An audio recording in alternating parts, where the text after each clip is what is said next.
श्री कृष्ण कन्हैया लाल की जय।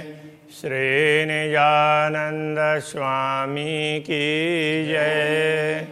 श्री प्राणनाथ प्यारे की जय। कहे वेद विराट कछुए नहीं, जैसे आकाश फूल ए 14 तबक जरा नहीं, ना कछु डाल ना मूल। ना कछु डाल न मूल। श्री कृष्ण कन्हैया लाल की जय। नश्वर जगत के संदर्भ में कह रहे हैं, विश्व में मुख्य दो धाराएं चलती है, एक वैदिक धारा और दूसरी कतेव धारा। तो वैदिक परंपरा में भी ये पूरा ब्रह्मांड है, उसके लिए तो कुछ भी नहीं है, देखने मात्र के लिए है, ऐसा माना है। तो इसी प्रकार से कतेव धारा में, कतेव परंपरा में भी यही बात कही है, वो समझा रहे हैं। कतेव में भी यों कया 14 तबक ये जोए। तो 14 तबक जोए का तात्पर्य जो 14 लोक हैं। एक जरा नजरों न आवई, जाके टूक न होवे दोए। ये तो एक जरा मतलब कण, एक कण के जितने भी नहीं है कि जिसके 2 टुकड़े नहीं कर सकते। तो एक कण जिसके 2 टुकड़े नहीं कर सकते, इतना भी अस्तित्व नहीं है इस ब्रह्मांड का। इस तरह से कतेव परंपरा में भी समझाया है। ऐसा 14 तबका का निमुना क्यों हक को दिया जाए। तो इसलिए ऐसा 14 लोक उसके उदाहरण सत्य के लिए, परमात्मा के लिए कैसे दे सकेंगे। ये शब्द झूठी जीमिका क्यों सकी हर्ष पहुँचाए। इसलिए झूठी जीमी का तात्पर्य नश्वर जगत, तो नश्वर भूमि के शब्द हैं। जब ये सब कुछ नश्वर है तो ये शब्द परमधाम तक, अखंड तक कैसे पहुंच सकते हैं, मतलब अखंड का वर्णन कैसे कर पाएंगे। सो सकिए क्यों सकिए अरस पहुँचाए। परमधाम पहुँचाने का तात्पर्य परमधाम का, इनके द्वारा फिर परमधाम का वर्णन कैसे हो सकता है। कही जाए न शोभाए न मुख, ना कछु दई जाए साख। तो इनसे, इन शब्दों के द्वारा, इस मुख से न तो परमात्मा की शोभा बताई जा सकती है, ना कछु दई जाए साख, न उनकी साक्षी दी जा सकती है। एक जरा हरफ न पहुँचाई, एक वाक्य भी बताया नहीं जा सकता, वो अखंड को समझाने के लिए सक्षम नहीं है। जो शब्द कई कई लाख, ऐसे करोड़ों शब्द क्यों न कहे जाएं, तो उनमें से एक भी बताने के लिए सक्षम नहीं है। ना अरस बका किन देखिया, नहीं किसी ने अभी तक अखंड धाम को देखा। ना कछ सुनिया कान, न किसी ने अभी तक सुना अपने कानों से, ना आँखों से देखा, ना कानों से सुना। तरफ भी कि न पाई नहीं, किस दिशा की ओर है उसको, उस दिशा का भी किसी को पता नहीं चला। तो करे सो कौन बयान। तो फिर दुनिया में ऐसे परमधाम का, पूर्ण ब्रह्म परमात्मा का विवरण कौन देगा। बयान देना मतलब बताना, वर्णन करके बताना। एक कया अर्श अजीमा, दूजा सदर तुल मुंतहा। तो ऐसा कहा है ये कतेव धाराओं में भी। एक अर्श अजीम, श्रेष्ठ धाम, दूसरा सदर तुल मुंतहा, ऐसा करके कहा। तो उसके लिए ये वैदिक परंपरा में, जिसको कतेव परंपरा में अर्श अजीम कहते हैं, उसको वैदिक परंपरा में परमधाम। अजीम का अर्थ होता है श्रेष्ठ, अर्श ए अजीम, श्रेष्ठ धाम। तो परमधाम हो गया। और दूसरा सदरतुल मुंतहा, इसके लिए अब ऐसा माना है कि ये एक है, ऐसा मानते हैं, तो वो क्या हो सकता है? तो अब ये उसके लिए है, क्या बोलेंगे, अक्षरधाम के लिए। तीसरा कया मलकुत, तीसरे स्थान को मलकुत कहते हैं, जो अरस फिरस्तों का, वो फिरस्तों का अरस है, ऐसा करके मान देते हैं। इस प्रकार की मान्यता है। ये तीनों अरस मुखत एक, ये तीनों धाम के विषय में मुंह से कहते तो हैं, पर विवरण पासे की न, किंतु किसी के पास में भी उसका विवरण नहीं है। ये दुनिया क्यों समझे, हकीकत खोले बिना, तो इसलिए यथार्थ बात को समझाए बिना दुनिया को कैसे समझ में आएगी। हक हुकुम जाहिर हुआ, तो मुझे तो पूर्ण ब्रह्म परमात्मा का आदेश हुआ है। दो हादी हुए मेहरबान, तो हादी सदगुरु ये दोनों बातों पर, अखंड और नश्वर, दोनों बातों पर सदगुरु कृपालु बने हैं। उन्होंने दोनों बातें समझा दी। हादी हुए दो मेहरबान, दोनों बातों के लिए हादी है, सदगुरु है, कृपालु बने हैं। उन्होंने कृपा की और मुझे नश्वर जगत को भी बता दिया और अखंड को भी बता दिया। इसमें अनेक लोग दो हादी कह करके उसको भी बताते हैं, एक सदगुरु के लिए, एक रसूल के लिए बोलते हैं। तो इसमें ये लगता है कि दोनों बातें जिसको जिस तरह से करना हो कर सकते हैं, लेकिन कि अखंड और नश्वर दोनों को समझाया, तो ये बात तो सदगुरु श्री देवचंद्र जी महाराज ने समझाई है। बाकी और सब ने तो अनुमान किया, और रसूल ने क्या कहा वो बात भी आगे आएगी। खुली हकीकत मार्फत, अब सब यथार्थता और परमात्मा की पहचान, दोनों ही बातें, दुनिया की यथार्थता, परमधाम की यथार्थता, परमधाम की पहचान, पूर्ण ब्रह्म की पहचान, ये सारी बातें स्पष्ट हो गई है। तो जाहिर करो फुरमान। अब हम जितने भी परमात्मा संबंधी आदेश हैं दुनिया में आए हैं, सब लोग बोलते हैं ये तो हमें तो परमात्मा का आदेश है। तो क्या क्या बातें हैं, किन किनों ने कही है, किन किन ग्रंथों में किस किस प्रकार से, उन सारी बातों को मैं स्पष्ट कर देता हूँ, ऐसा कहना चाह रहे। तीनों गिरोह का बेवरा, तीनों ये समूह का, आत्माओं के समूह का विवरण। एक तो क्या है, एक रूहें और फिरस्ते, एक तो आत्माएं हैं और दूसरे फिरस्ते हैं, और तीसरी खलक आम, जो तीसरी आम खलक, ऐसे कथे परंपरा में समझाया है। कुन्न कहते उपजे, परमात्मा ने तो ऐसे संकल्प कर दिया, तो सृष्टि बनाना है बोल करके, तो वैसे बन गए, तो उसमें कुछ मेहनत करने की आवश्यकता ही नहीं पड़ी। तो वो कह रहे हैं उस परंपरा के अनुसार रूहें गिरो कही लाहुती, जो आत्माओं का समूह है उसको लाहुती ऐसा कहा। लाहुत अर्श अजीम को ही लाहुत कहते हैं वो, तो हम वैदिक परंपरा से समझें तो वो परम धाम, तो उनको तो वो तो परम धाम के ऐसा कह दिया। और फिरस्ते जबरूती, और फिरस्ते हैं उन वो जबरूत के हैं। और गिरो जो तीसरी, तो ये जबरूत, तो ये सदरतुल मुंतहा, उसके लिए जबरूत कहा है, उसी को कहीं पर सदरतुल मुंतहा ऐसा करके भी कहा है। और गिरो जो तीसरी जो कही मलकुती, और तीसरा समूह है उनका संबंध मलकुत से है। तो अब मलकुत को तो इस ब्रह्मांड का श्रेष्ठ स्थान सतलोक, और दूसरे शब्दों में कहें तो वैकुंठ ऐसा करके भी माना जाता है। तो जीव सृष्टि का नियंत्रण तो वैकुंठ से ही होता है, जीव सृष्टि मूल रूप से वैकुंठ की नहीं है, वो सब अव्याकृत अक्षर की है, प्रणव ब्रह्म की है। अव्वल खास रोहन की, गिरो फिरस्तन की खास कही। तो अव्वल का तात्पर्य प्रथम, श्रेष्ठ। तो तो श्रेष्ठ और खासल खास सर्वश्रेष्ठ ये ब्रह्मात्माओं का समूह सर्वश्रेष्ठ ऐसा माना। और गिरो फिरस्तने की खास कही और फिरस्तों का समूह है उसको खास ऐसा कहा।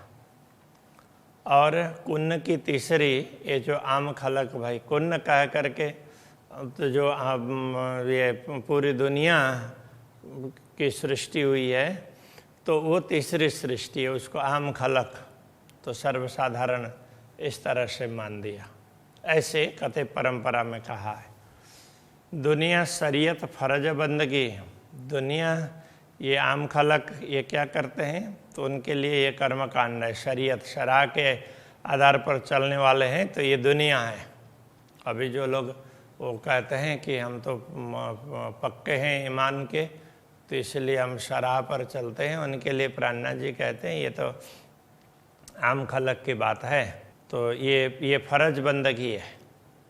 और फिरस्तों बंदगी हकीकत है। और फिरस्तों की ये तो फर्ज बंदगी किसको बोलते हैं कि चलो ये कर देना पड़ेगा ऐसा मान करके मेरी ड्यूटी है इसलिए करना पड़ेगा बोल करके कर देते हैं। ड्यूटी नहीं होती तो नहीं करते, अब नहीं करेंगे तो फिर कहीं ना कहीं मुश्किल हो जाएगी ऐसा बोल करके कर देते हैं। तो वो एक प्रकार के फर्ज बंदगी होगी। तो इस तरह से पूजा पाठ जो भी परमात्मा का चिंतन वो कर देना पड़ेगा ये भी, तो इस हिसाब से करते हैं। और फिरस्तों बंदगी हकीकत, और जो फिरस्ते हैं वो सच्चाई से करते हैं। तो उनको ऐसा नहीं होता है कि किसी को दिखाने के लिए चलो कर दिया, ऐसा नहीं। वो सचमुच ये तो हमें करना चाहिए तो उस हिसाब से करते हैं। रूहों हकीकत इश्क और इन पे है मार्फत। जो ब्रह्मात्माएं हैं तो वो तो उनमें तो यथार्थता है, हकीकत सच्चाई है और प्रेम है। और इन पे है मार्फत, इनको ही परमात्मा की पहचान है। यही परमात्मा को पहचान सकती है, बाकी दूसरे लोग नहीं पहचान पाएंगे। रूहें आशिक सोई लाहुती, जो आशिक आत्मा कही गई है चाह परमात्मा की अनुरागिणी, उनको ही वो उनका स्थानीय घर ही परम धाम है। तो वो लाहुती कहने का तात्पर्य परम धाम की है ऐसा कहा। इस तरह से समझना चाहिए। जाके अर्श अजीम में तन, जिनका मूल शरीर ही परम धाम में है, जिनका मूल ही परम धाम में है। कया के दोस्त रूहें कदीमी, तो उसके लिए रसूल ने कहा था कि खुदा कहते हैं कि वो तो हमेशा की है, वो सत्य है। और उनको ही रसूल ने ये कहा कि ये हमारे दोस्त वही हैं। कदीमी का तात्पर्य हमेशा के, वो अखंड है। जो उतरे अरश से मोमिन, जो दिव्य परमधाम से दुनिया में उतरी हुई आत्माएं हैं उनके लिए ऐसा कहा गया है। तो अब दूसरे तरफ में ये भी कह दिया, अरश कया दिल मोमिन, इन ब्रह्मात्माओं के हृदय में ही परमात्मा का वास है तो वही धाम है। जो मोमिन दिल आशक, तो जो मोमिन दिल से परमात्मा को चाहते हैं तो उनका अंदर से प्रेम है।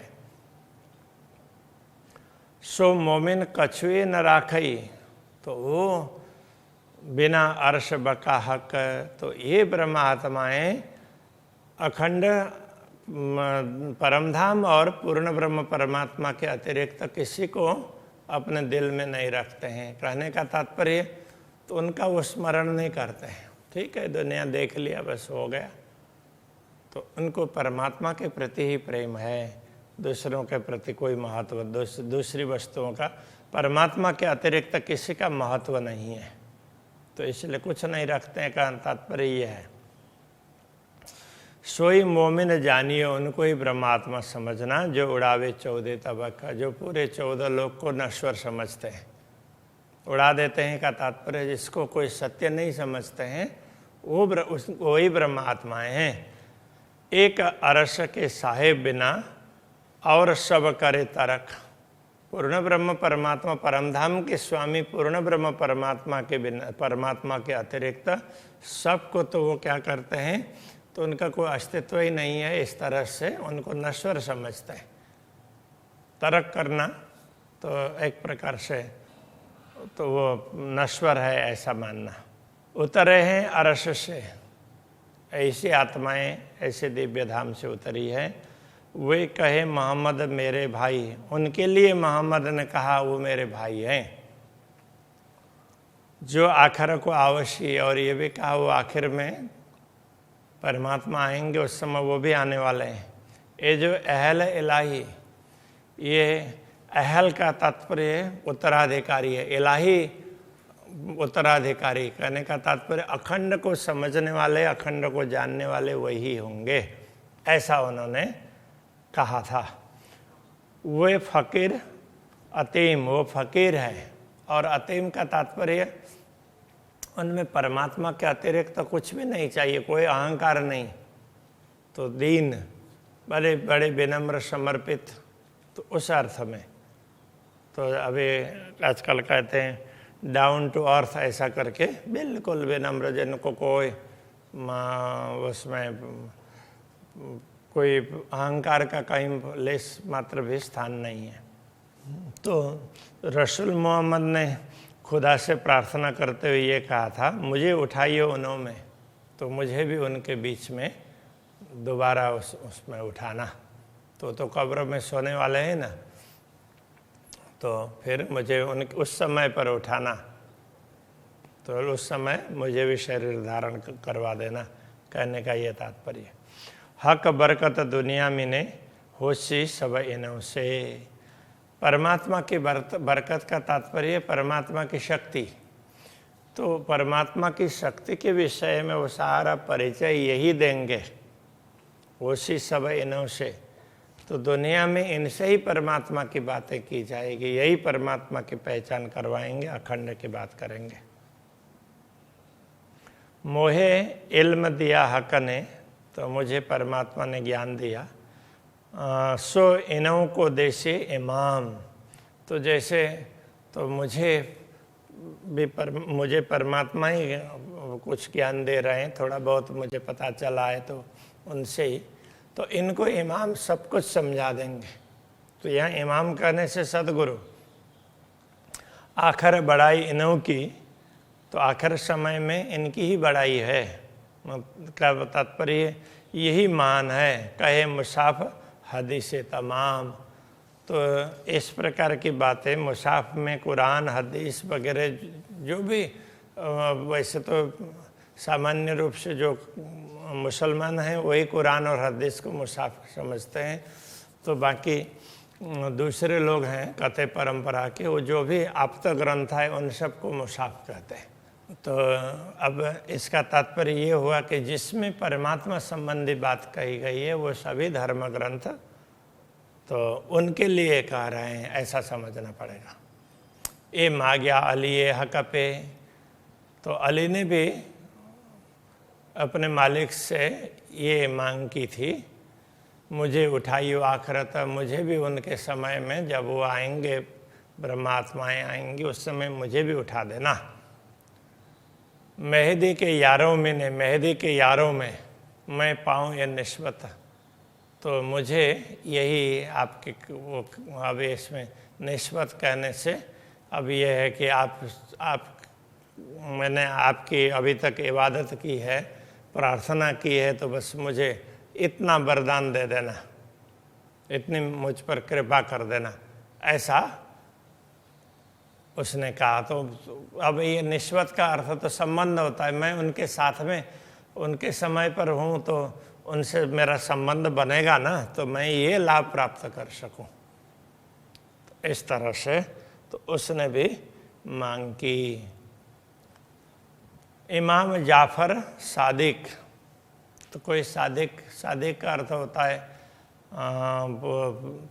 निष्ठावान व्यक्ति, तो ऐसा कोई इमाम जाफर करके कोई हुआ होगा, तो उसने भी उसके विषय में भी इन अलग अलग ग्रंथों में अलग अलग लोगों की बात लिखी है, उनमें से एक ये भी होगा। तो उन्होंने मागे हक पे उसने भी परमात्मा से ये प्रार्थना की है, मुझे उठाइयो आखिरता, मुझे भी उस समय उठा देना मेहदी के यारों में, जब मेहदी के यार आएंगे तो उस समय मुझे भी उठा देना। इस प्रकार से इन सब ने प्रार्थना की है। तो कहते हैं कि मूसा, इब्राहिम, इस्माइल, जिकरिया, एया, सलेमान, दाऊद मांगा मेहदी जमाना, उस वक़्त उठाइयो सुभाना। वैसे देखा जाए तो जितने भी पैगंबर कहे गए हैं कि जिनको खुदा की अनुभूति हुई, उनमें से एक तो मूसा है। अब ये केवल कुरान में ही सब कुछ है ऐसा नहीं है, कथे परंपरा में बहुत ग्रंथ हैं। तो मूसा का भी ग्रंथ है, तो उसको तोरा कहते हैं, तोरा उसके लिए। तो वो मोसेस, अभी अंग्रेजी में मोसेस कहते हैं, तो वो है। इब्राहिम, अब्राहम, अंग्रेजी में अब्राहम बोलेंगे, तो इसमें इब्राहिम, उसमें फारसी में, अरबी में इब्राहिम। तो इस तरह से ये भी एक पैगंबर हुए हैं। इस्माइल, जिकरिया, एहिया, सुलेमान भी कहते हैं, दाऊद, अंग्रेजी में उसको डेविड कहा। तो इन सब ने एक ही मांग की, मेहदी जमाना। इमाम महदी जब आएंगे, उनकी जमात जब होगी, उस समय हमें भी उनके दर्शन करवाना, उनके संगत करवाना। इस तरह से उन्होंने भी मांग की। उस वक़्त उठाइयो सुभाना, हमें उस समय जिंदा करना का तात्पर्य क्या है? उस समय हमें भी शरीर धारण करवा देना। लिखा यूं फुरमान में, सब आवेंगे पैगंबर। इस प्रकार फुरमान में लिखा गया है, सब पैगंबर आएंगे। जाशी जलती दुनिया सब पे, कोई सके ना मदद कर। तो उस समय जो जो उनके अनुयायी है, सब जलते हुए उनके पास जाएंगे। इस प्रकार से भी इन धर्म ग्रंथों में लिखा है। तो लेकिन वो सारे पैगंबर कोई भी उनको सहयोग नहीं कर पाएंगे। आखिर मोहम्मद छुड़ावसी, जो अंतिम समय में आने वाले इमाम होंगे, जिनको इमाम महदी ये भी कहा, वही मोहम्मद हैं, वही मोहम्मद महदी है, वही छुड़ाएंगे उन सबको। और आग न छूटे किन से, दुनिया के आग से कोई भी छुटा नहीं सकता, वही छुटा सकते हैं। सब जले आग दोजक की, सब दोजक की आग में जलते रहेंगे, ये लिखा जाहिर फुरमान में। तो इन धर्म ग्रंथों में ये बातें स्पष्ट रूप से लिखी गई है। यही रखते हैं। श्री कृष्ण कन्हैया लाल की जय।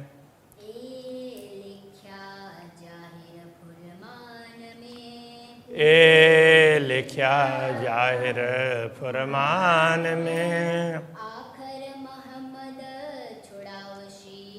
आखर मोहम्मद छुड़ावसी,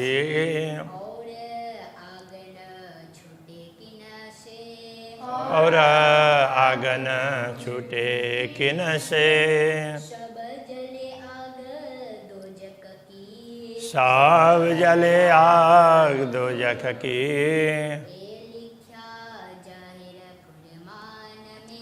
ए लिखा जाहिर फरमान में, ए लिखा जाहिर फरमान में।